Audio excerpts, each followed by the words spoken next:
Hi, welcome back to week 8 of Picking Up Your Pen. I'm so pleased that you've stayed with me over the last 8 weeks. Last week we looked at the power of using an inanimate object like the kitchen table to tell the story of family. Today we're going to do another exercise using an object that is important to you to tell your story.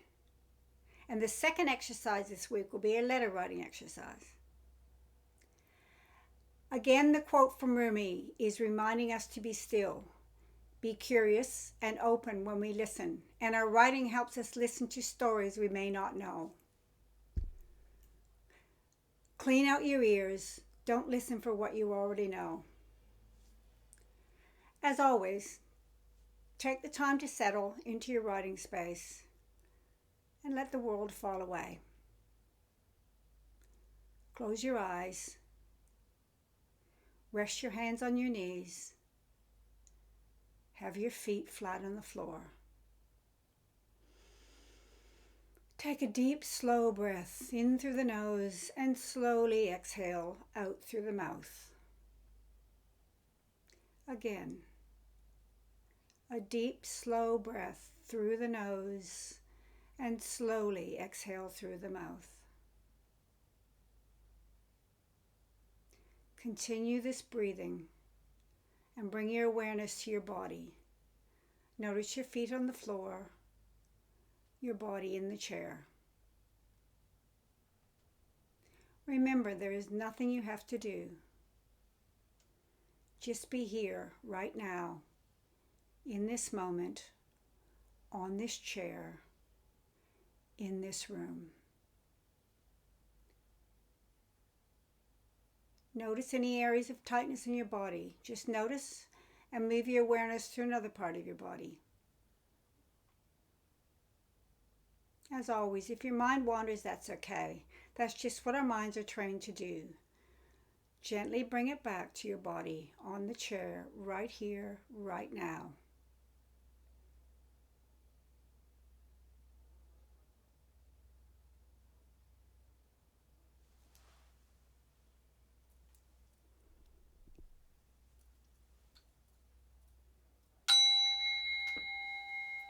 And we'll begin the reflection. Right here, right now. I notice feelings, thoughts, and sensations in the body. Just take a minute or two to check in.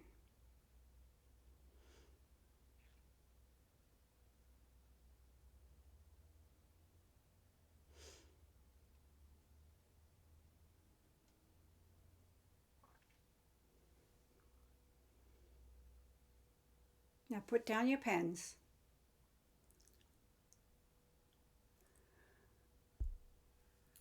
The first writing exercise is to think of a person, living or dead, who had a really big impact on your life.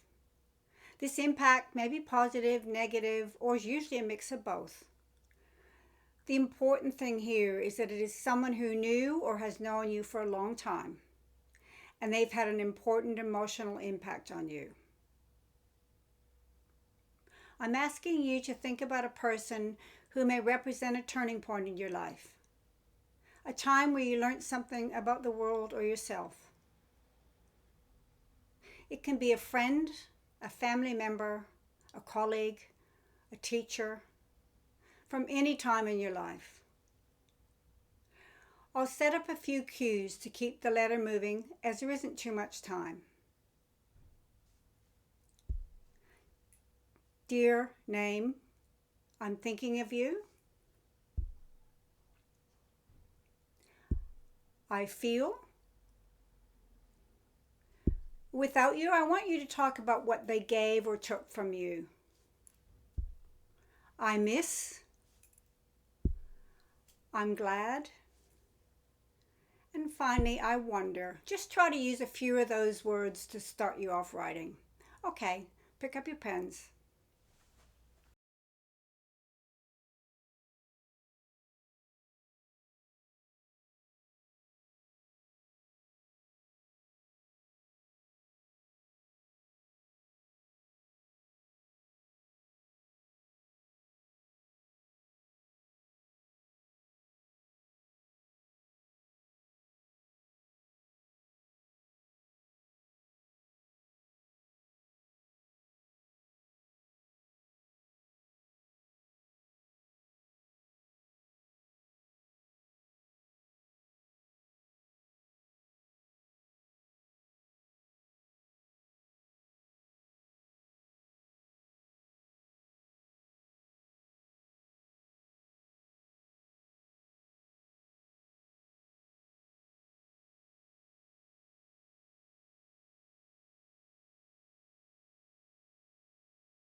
Okay, draw a line and we're going to do some reflections on the letter now.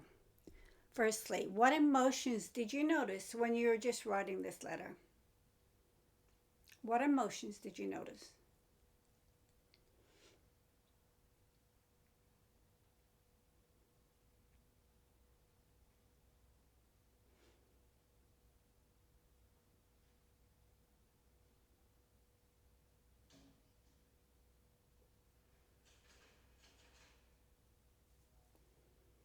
And the next one is, what did you learn about yourself and the world from this person?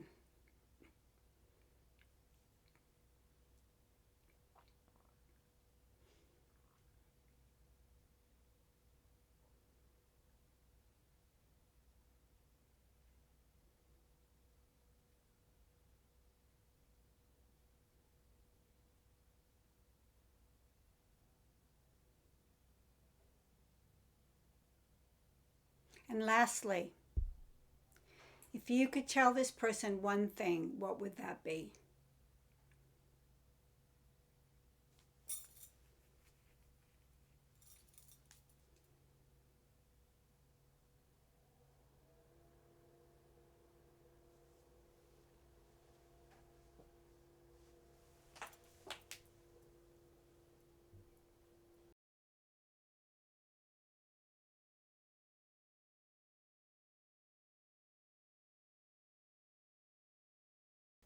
Letter writing can be a very good way to deepen or fill out our stories. Sometimes they get very stuck in our mind as a particular narrative, and letter writing can help diffuse that story. It's good because it's a direct and a personal way to communicate. It can help us appreciate the deeper threads and stories in our relationships. Things can become less black and white, more complex, more gray, as you really say what we wanted to say to a person who is important for whatever reason in our lives, without holding back. It's a great exercise to help you say goodbye, to let go, to be heard, or just to feel more accepting of the person in your relationship with people who are living or dead. The next exercise is another version of If the Tables Could Talk. Once again, we're going to use the point of view of an inanimate object in first person as they talk about their relationship with us. I'll be asking you to choose 3 things that would represent something important about you. Say something that is the essence of who you are. In my case, I would choose a passport because I love travel, running shoes because I love walking in the bush, and a camera because I love taking photos. Don't try to think too much about this. I just want you to put down 3 objects that come to your mind right now. Choose objects that represent your personality, your values, and your passions.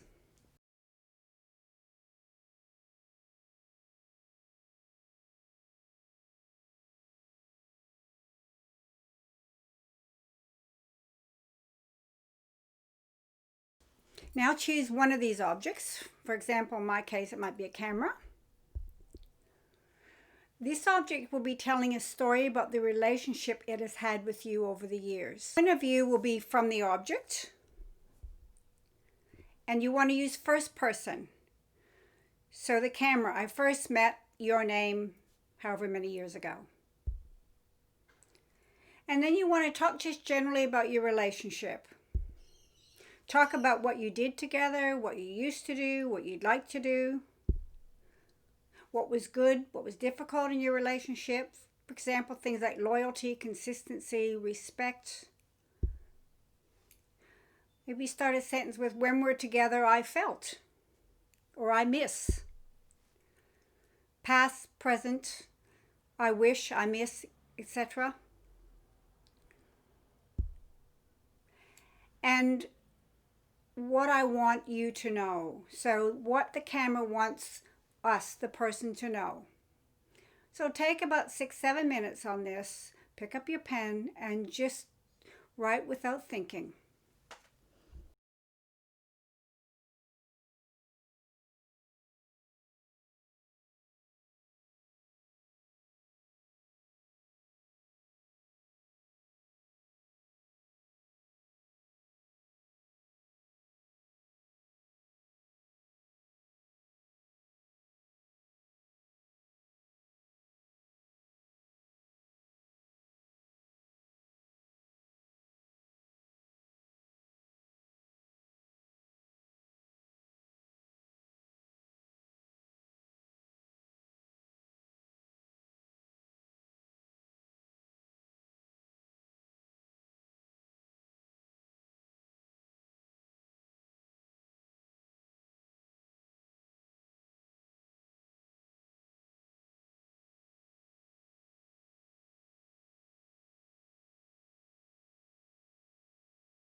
Okay, finish that sentence and draw a line under that. So we can just do a few reflection questions. Start off with, I was curious that. Writing this, I was curious that.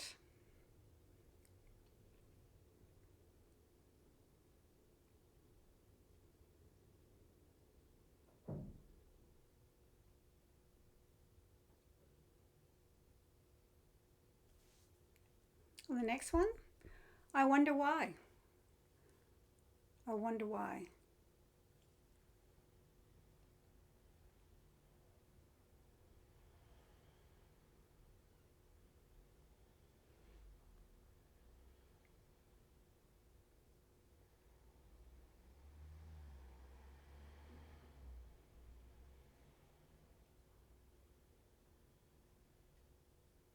And lastly, what I learned from this exercise.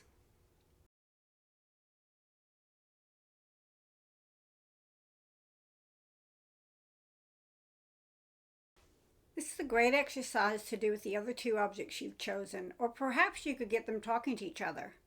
For instance, my camera could have a dialogue with my shoes and my passport. I suggest for next week you write back to the object and tell it what you felt reading the piece. So I would write back to my camera. Again, trust yourself, keep the pen moving and don't analyze. I look forward to seeing you next week. The quote from Rumi reminds us in order to grow, we need to let go. Finishing this session, I just realized both the photos I chose today are of trees, and I often wonder what stories they could tell. Until next week, see you then. Rumi, be like the trees, let the dead leaves drop.